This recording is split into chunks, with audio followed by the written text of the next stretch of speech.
자, 여러분 주보를 보시기 바랍니다. 자, 먼저 우리 표를 한번 읽습니다. 시작. 하나님의 뜻을 알고 보는 교회. 실천 목표 시작. 예수님의 성품을 닮아가는 교회. 경건과 복음의 열정이 있는 교회. 지역사회를 기쁨으로 섬기는 교회. 자, 우리가 이러한 표와 실천 목표를 이루기 위해서 무엇보다도 먼저 실천해야 되는 것은 하나님의 말씀을 경청하는 것입니다. 하나님께서 우리가 이러한 목표를 이룰 수 있도록 늘 말씀을 통해서 우리를 도우시기 때문입니다. 자, 그런 의미에서 오늘 새해 첫 주일에 하나님께서 우리에게 주시는 말씀은 매우 중요합니다. 오늘 말씀이 2021년의 중심을 잡는 기준이 되는 그런 말씀입니다. 그리고 우리 교회는 다른 교회들은 보면 설교 본문이 매일매일 달라져요. 그렇죠? 보통 그렇지 않습니까? 그런데 우리 교회는 한 권의 책을 쭉 이어서요. 쭉 이어서 설교하기 때문에 제가 마음대로 본문을 정하는 게 아닙니다. 미리 다 정해져 있어요. 하나님께서 미리 정해놓은 것을 우리가 따라가고 있죠. 물론 이렇게 설교하니까 제가 너무너무 힘들어요. 너무 어려운 구절도 많고 건너뛰고 싶은 구절도 많기 때문에 어렵지만, 그런데 우리가 항상 경험하지 않습니까? 꼭 그날에 맞는 그 말씀을 주셨죠. 지금까지 계속해서. 그래서 오늘도 이 말씀은요, 하나님께서 우리 사람들, 우리 성도들 한 사람 한 사람 심령을 바라보시면서 때에 맞춰서 우리에게 주시는 말씀입니다. 그래서 오늘 말씀을 통해서 정말 2021년을 하나님의 능력의 장중에 저는 우리 모두가 되기를 예수의 이름으로 축원합니다. 아멘. 자, 먼저 여러분 2021년 첫 주일을 맞이해서 하나님께서 우리에게 주신 첫 번째 말씀은 17절입니다. 우리 17절 하겠습니다. 선을 행함으로 고난을 받는 것이 하나님의 뜻이신데 악을 행함으로 고난을 받는 것보다 나으니라. 자, 우리의 양심을 정면으로 찌르는 그런 말씀입니다. 자, 하나님께서 지금 우리에게 고난 받는 것이 하나님의 뜻이라, 이런 전제하에 말씀하고 있습니다. 우리 성도들은 마땅히 고난을 받는다는 거예요. 우리가 고난을 받기 때문에 하나님께서 우리에게 성령의 권능을 주시는 거예요. 여러분, 우리에게 고난이 없으면 우리에게 성령의 권능이 필요 없어요. 그렇지 않습니까? 우리에게 고난이 없으면 하나님의 도움이 필요가 없어요. 그건 내가 하면 되니까. 그런데 우리에게 고난이 주어집니다. 그래서 하나님께서 이 고난을 이길 수 있도록 우리에게 능력을 더해 주시고 은혜를 주시고 말씀도 부어 주시는 거죠. 그런데 이렇게 고난을 받는데, 고난을 받을 때 너희들이 선을 행함으로 고난을 받아라, 이렇게 말하고 있습니다. 악을 행함으로 고난을 받는 것은 하나님의 뜻이 아니라는 거죠. 여러분, 악인이 악을 행하다가 고난을 받는 것은 마땅하죠, 그죠? 그 누구도 반대하지 않는 당연한 일입니다. 그래서 우리가 악한 사람들이 징벌을 받으면 사람들이 속 시원해하죠, 그죠? 참 좋아합니다. 영화 같은 걸 보다도 악인들이 징벌을 받게 되면 막 박수치고 막 일어나서 막 함성을 지르고 그러죠, 그죠? 이게 사람들의 기본적인 감정 속에는 악인들이 징계받는 것을 좋아하는 선한 양심이 있는 거예요. 그런데 오늘 본문에서는 악을 행하다가 고난 받지 말고 선을 행하다가 고난을 받아라는 거예요. 그게 하나님의 뜻이라는 거죠.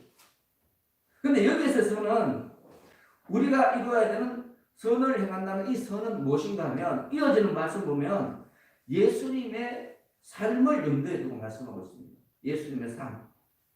여러분, 예수님께서 선을 행하심으로 받은 고난은 죄인들을 위하여 대신 목숨을 하나님께 드리는 거였어요. 죄인들을 대신해서, 우리들을 대신해서 죽는 것이었어요. 목숨을 희생하는 것이었습니다. 그런데 여러분, 왜 우리 예수님께서 우리들을 위해서 목숨을 희생하셨죠? 그 이유가 뭐죠? 그 이유가 뭘까요? 하나님께서 그렇게 하라고 하셨기 때문에, 하나님의 뜻이었기 때문에. 여러분, 인류를 구원하시려는 하나님의 선하신 뜻, 그 뜻을 이루기 위해서 우리 예수님께서 기꺼이 죽음이라는 고난의 잔을 마셨던 거죠. 그렇지 않습니까?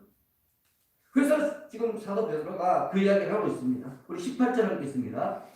그리스도께서도 한 번의 죄를 위하여 죽으사 의인으로서 무리한 자를 대신하셨으니 이는 우리를 하나님 앞으로 인도하려 하심이라.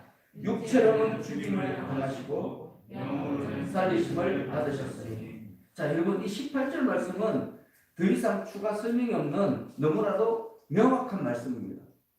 그리스도께서도 단번에 죄를 위하여 죽으사 의인으로서 불의한 자를 대신하셨으니 이는 우리를 하나님 앞으로 인도하려 하심이라.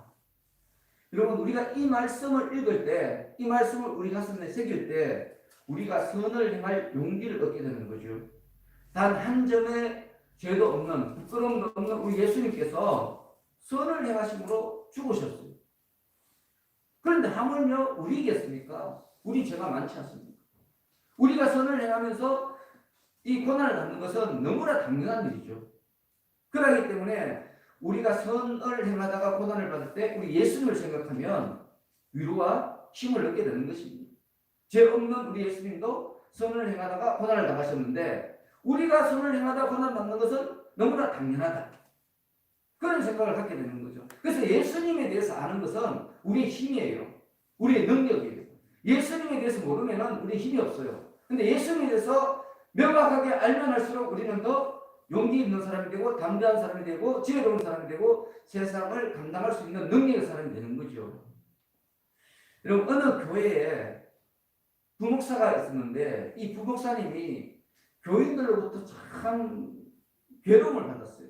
큰 교회 가면 이 장로님이나 이런 분들이 부목사를 함부로 해요. 저는 실제로 뭐 반말을 하는 장로님도 봤어요. 야, 이 부목사 이리 와. 뭐 장로님이 그러시더라고요. 저는 너무 기가 막혀가지고 기절하는 줄 알았는데 실제로 이런 일들이 있어요.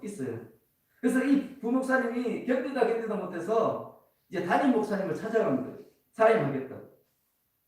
그때 이 담임 목사님이 부목사님에게 물어요. 그분들이 목사님에게 신뢰받았습니까?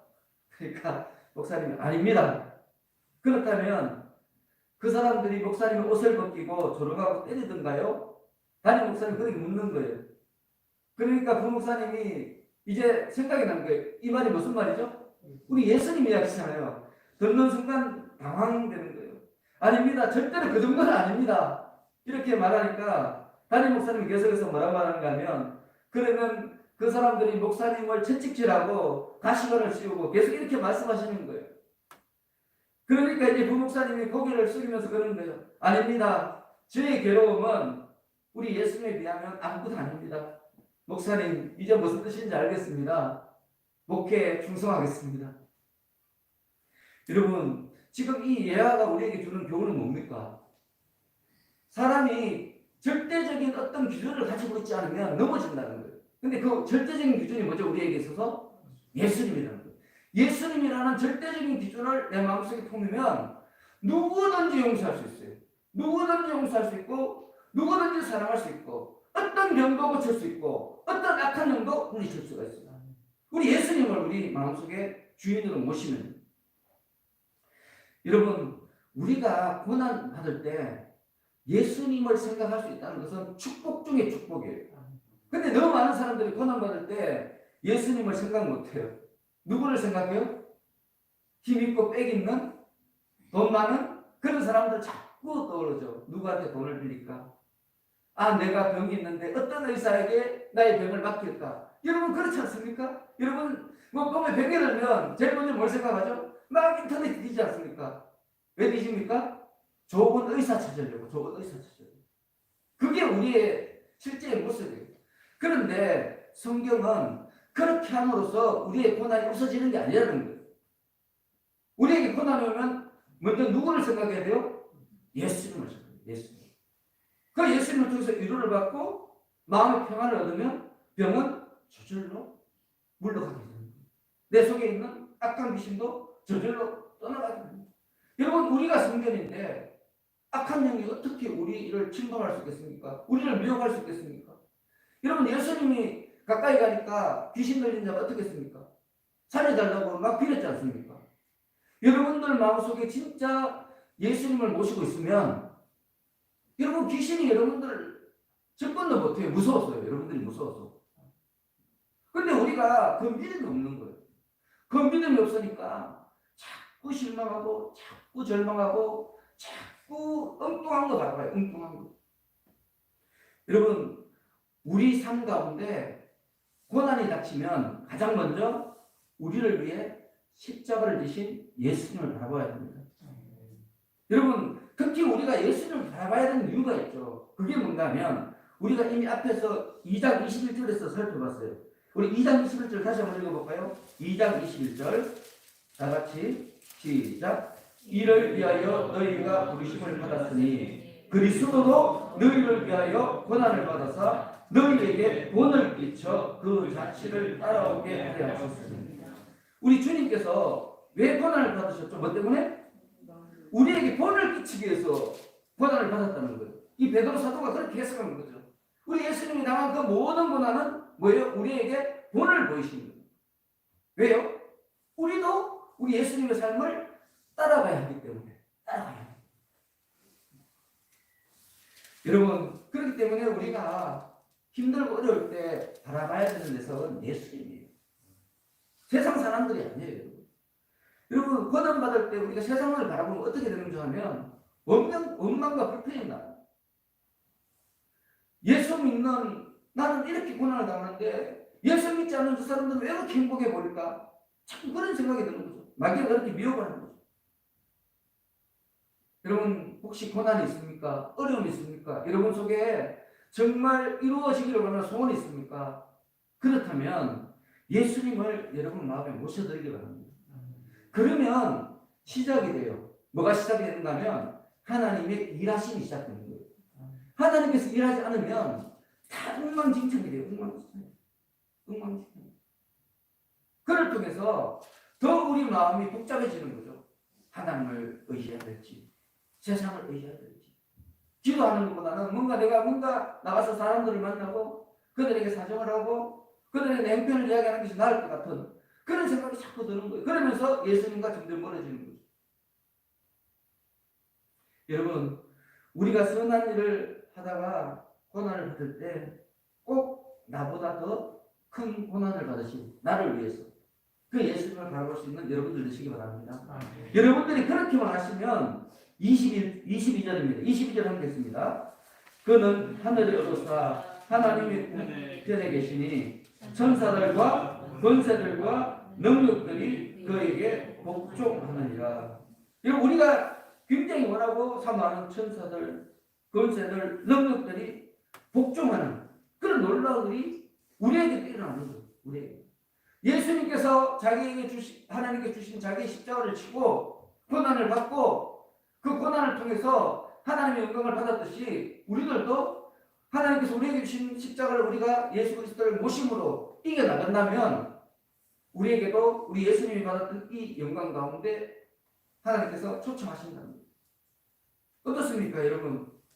이걸 진짜 믿는다면 우리가 어떻게 선을 행하지 않을 수 있겠습니까? 고난이 탁 오면 예수 그리스도의 이름으로 선을 행함으로 그것을 기꺼이 감당하는 그것이 바로 우리의 삶의 자세가 되지 않겠습니까? 여러분, 2021년은 정말 선을 행함으로 고난을 받는 여러분들 되시기를 예수님으로 축원합니다. 네. 그런데 여러분, 이어지는 19절 이하 말씀은 정말 어려운 말씀이에요. 이 말씀에 대한 해석이 없어요. 여기에만 나와요. 성경 66권 어디에도 오늘 본문에 대한 추가적인 설명이 없습니다.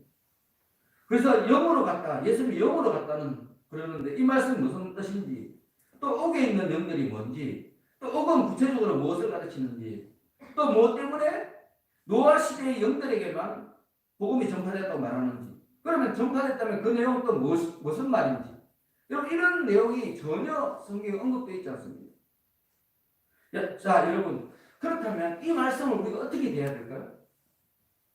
어떻게 이 말씀을 우리가 접근해야 될까요? 이게 문제죠. 여러분, 성경을 읽다가 정말 이해가 안 돼요. 모르겠어요. 그럼 어떻게 해야 되죠? 그럼 끝까지 파헤치려고 막 기도하고 막 붙들어야 됩니까? 그건 아닙니다, 여러분. 사도 베드로가 이런 말씀을 했어요. 베드로서 3장 16절에 어리석은 자들은 말씀을 억지로 풀다가 망했다 이렇게 말해요. 하나님이 주신 말씀을 억지로 풀려고 하다가 망한 사람이 있다는 거예요. 벌써 사도 베드로 이 시대에 여러분, 우리가 말씀을 읽다가 잘 모르면 건너뛰면 돼요. 건너뛰면. 왜요? 아직까지 알 필요가 없는 거죠. 하나님께서 우리를 사랑하시잖아요. 그죠? 우리를 사랑하시는데 우리가 하나님의 말씀을 읽으면 우리에게 그 말씀을 가르쳐 줄까요? 안 가르쳐 줄까요? 가르쳐 주시겠죠. 사랑하니까. 사랑하는 자에게 말씀을 주시죠. 우리 하나님께서 성령도 주시고 말씀도 주시고 편안하게 잘 수 있도록 잠도 주시고. 우리 하나님이 그러신 분이잖아요. 근데 내가 성경을 열심히 읽는다고 열심히 읽는데 왜 우리 하나님께서 안 가르쳐 주시겠어요? 안 가르쳐 주시는 것은 뭐예요? 지금은 알 필요가 없는 거죠. 그럴 경우에는 그냥 지나가시면 됩니다. 겸손하게 하나님의 도우심을 기다리면 돼요. 그래서 종교개혁자들이 이런 말을 했어요. 종교개혁자들이 성경이 가는 곳만큼 가고 서는 곳에서 쓴다. 성경이 가면 그 가는 거 따라가고 성경이 딱 서면 같이 쓴다는 거예요. 그게 믿음의 바른 자세라는 거죠. 자, 그렇다면 이러한 기준 가운데서 우리가 이 말씀을 상고해야 되죠. 그죠? 자, 우리 20절 함께 있습니다. 20절 시작. 그들은 전에 노아에 관한 방주를 준비할 동안 하나님이 오래 참고 기다리실 때 복종하지 아니하는 자들이라. 방주에서 물로 말미암아 구원을 얻은 자가 몇 명뿐이니 겨우 8명이라. 자, 물로 말미암아 구원을 얻은 자가 몇 명이라 말하죠? 겨우 8명. 여러분, 여기서 8명은 어떤 사람들이죠? 노아의 가족들이죠. 그죠? 자, 하나님께서 물로 세상을 심판하셨어요. 근데 그때 구원받은 자가 몇 명이에요? 8명밖에 없다는 거예요. 이거 성경을 읽으면 이 당시에는 사람들이 엄청 많았어요. 이 땅에 사람들이 번성했다고 창세기 6장 1절에 말해요. 번성했다. 굉장히 많았어요. 사람 굉장히 많았어요. 근데 그들 중에서 몇 명이 구원받았어요? 8명. 이 말은 뭐예요? 구원받은 자가 많다 적다? 아주 적다는 거예요. 지금 사도 베드로가 우리에게 말하고 싶은 것은 구원받는 자가 많지 않다는 거예요. 그래서 앞에 겨우 8명. 극소수라는 겁니다. 극소수. 그런데 우리 예수님께서도 마지막 때를 이 노아의 때에 비유하셨어요. 여러분, 마태복음 한번 찾아보겠습니다. 24장. 마태복음 24장 36절에서 39절. 신약성경 41페이지입니다.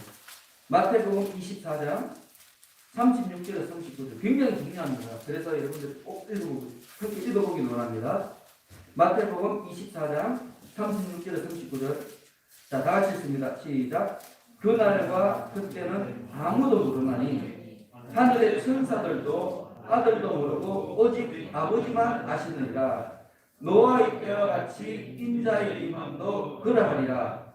홍수 전에 노아가 방주에 들어가는 날까지 사람들이 먹고 마시고 장가들고 시집가고 있으면서 홍수가 나서 그들을 다 멸하기까지 깨닫지 못하였으니 인자의 임함도 이와 같으리라. 자, 마지막 때가 되면 마지막 때는 뭐죠? 예수님께서 제자하실 때죠. 그죠? 마치 노아의 시대와 같다는 거죠. 사람들이 자기 일에만 정신 팔려 있다는 거죠. 하나님께서 지금 심판을 하실 건데 생각지도 못해요. 깨닫지도 못해요. 그러다가 고령 중에 다 멸망하는 거예요. 멸망. 그런데 여러분, 우리에게 문제가 있습니다. 문제가. 그게 뭔가 하면 지금 이 시대와 노아의 시대는 다르지 않다는 거예요. 지금. 조금 더 다를 바가 없어요. 여러분, 그렇기 때문에 이 말씀이 우리 마음속에 굉장히 중요한 거예요. 겨우 8명만 구원받았고요. 여기 있는 사람에도 우리가 20명 되잖아요. 그죠? 근데 8명만 구원받았다는 거예요. 구원. 여러분, 우리가 성경을 읽어보면 내가 기독교인입니다. 나는 예수님을 믿습니다. 이렇게 고백한 자들이 뭐 천국에 간다. 뭐 그런 말 별로 없습니다. 여러분. 별로 없습니다. 여러분, 반대로 근데 반대로요. 나는 예수님을 믿습니다. 나는 예수님에서 평생을 일평생 일했습니다. 이런 사람들이 천국에 가지 못할 거다는 말은 많아요. 여러분 몰랐죠, 그죠? 여러분들 생각에는 예수님 믿습니다 하면 천국 간다는 말이 성경에 엄청 많을 것 같은데 실제로 성경을 읽어보면요, 그런 말씀 별로 없고요.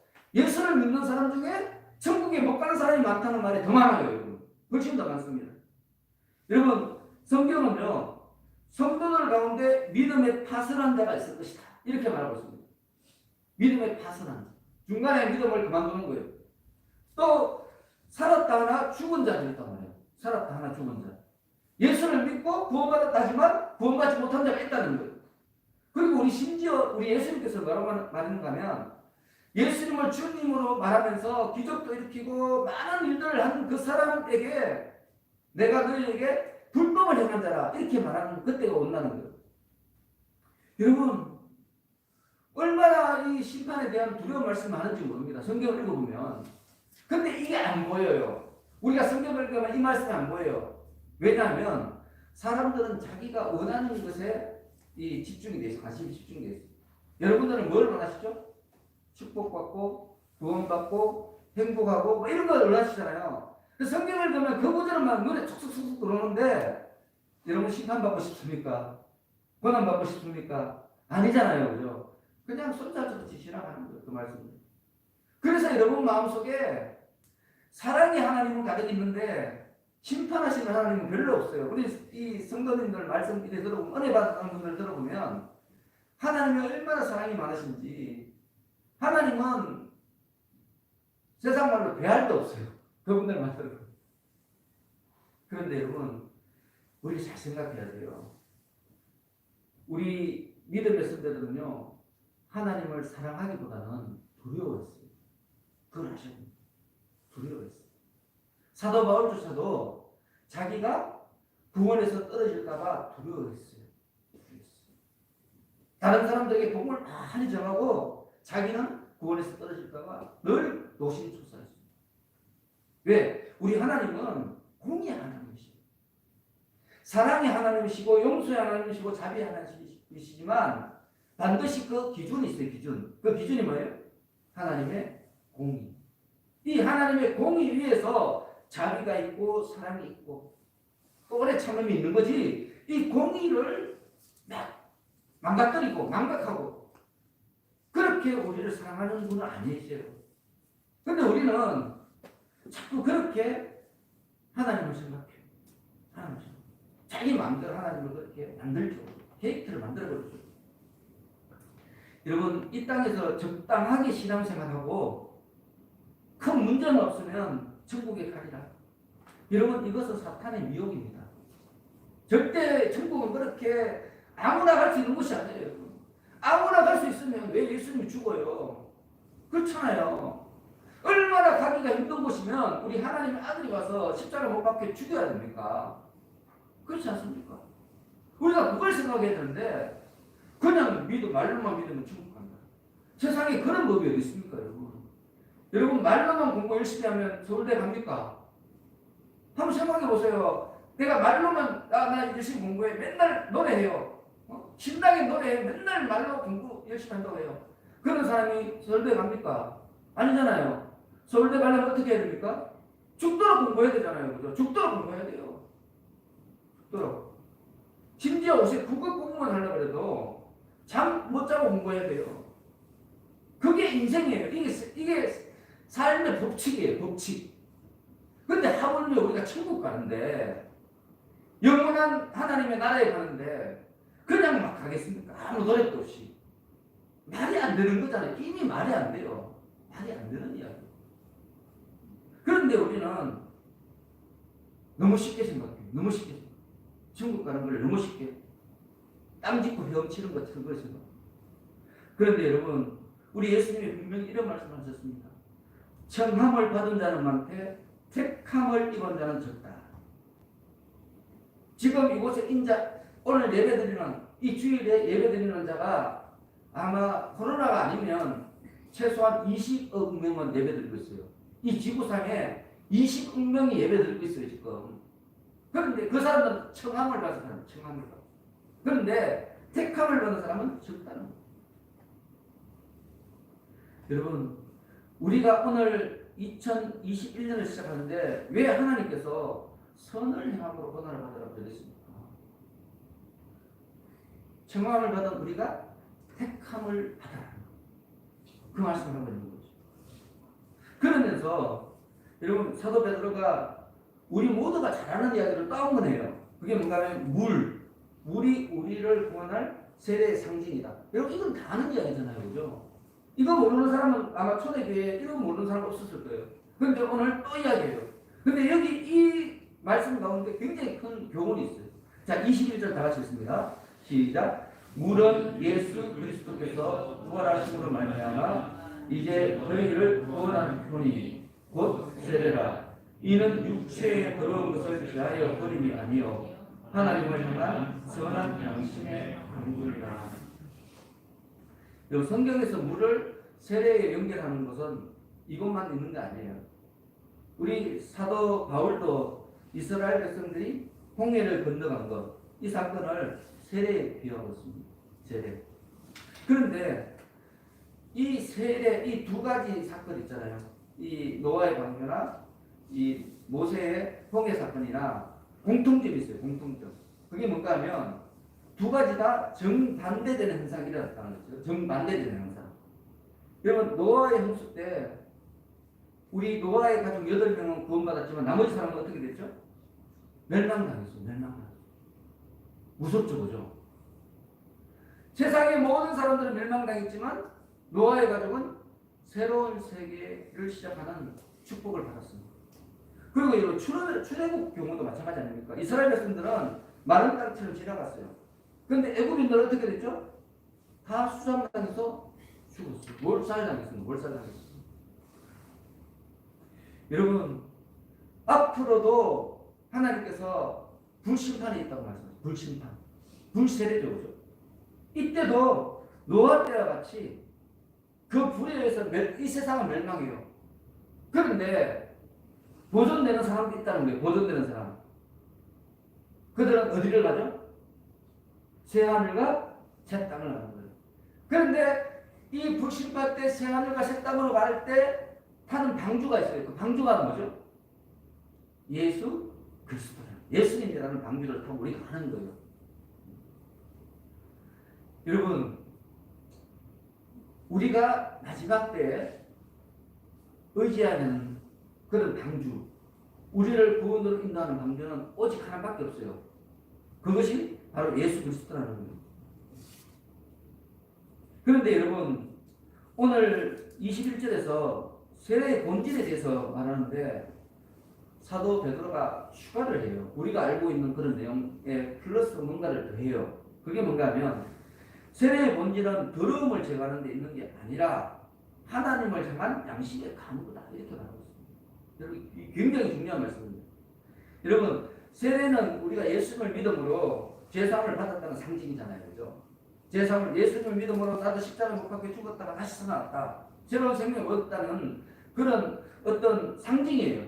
그런데 그 상징으로 끝나서는 안 된다는 거죠. 사도 베드로가 우리에게 말하는 거예요. 죄사함을 받은 자로서 죄를 떠나서 선한 양심으로 살겠다고 하나님께 서약하는 것이 세례라는 거예요. 죄사함을 받았다는 상징이 아니라 죄사함을 받은 자로서 선한 양심의 삶을 살겠다고 서약하는 것이 세례라는 거죠. 여러분 정말 좋은 해석이죠. 그죠? 좋은 해석. 우리의 믿음은 여러분 입술로 고백하고 어떤 의식을 해감으로써 하나님께 보여드릴 수 있는 게 아니에요. 삶을 통해서 증명해야 돼요. 증명. 지금 그걸 말하고 있는 거죠. 여러분 우리 하나님께서 오늘도 새해를 시작한 첫 주일 오늘도 우리에게 분명히 말씀하고 있어요. 너희가 증명하는 거예요. 증명. 무엇으로 증명하라는 거죠? 17절 말씀이죠. 17절 다시 한번 읽습니다. 17절 시작. 선을 행함으로 고난받는 것이 하나님의 뜻일진데 악을 행함으로 고난받는 것보다 나으니라. 여러분 올해는 이 말씀을 붙들고 살았으면 좋겠습니다. 우리가 어떤 일을 할 때 우리 속에 고난이 없을 수는 없잖아요. 그죠? 분명히 고난이 있습니다. 여러분 오늘 이 예배당을 나가는 순간 고난이 올 수도 있어요.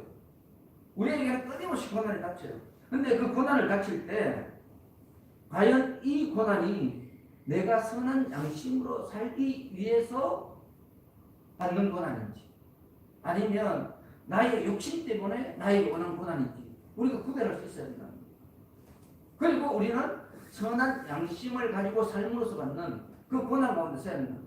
그리고 그때 예수 그리스도의 그 고난을 생각하면서 예수 그리스도께서 주시는 성령의 은사로서 그 고난을 이기고 하나님의 영광을 나타내는 우리들이 되라는 거죠. 올해는 정말 선을 행함으로 고난을 받는 여러분들 되시기를 예수님의 이름으로 축원합니다. 자, 기도하겠습니다. 하나님 아버지, 2021년을 맞이하면서 저희들에게 처음 주신 말씀이 선을 행함으로 고난을 받는 자가 되라 말씀하셨는데, 저희들이 행해야 하는 선은 무엇입니까? 오직 예수님의 삶을 바라보게 하여 주옵소서. 코로나로 인해 힘겹게 시작한 새해인 만큼 우리가 약할 그때 오히려 강하게 하시는 우리 하나님, 그 하나님을 더욱 의지하는 저희들이 되게 하여 주옵소서. 예수님의 이름으로 기도합니다.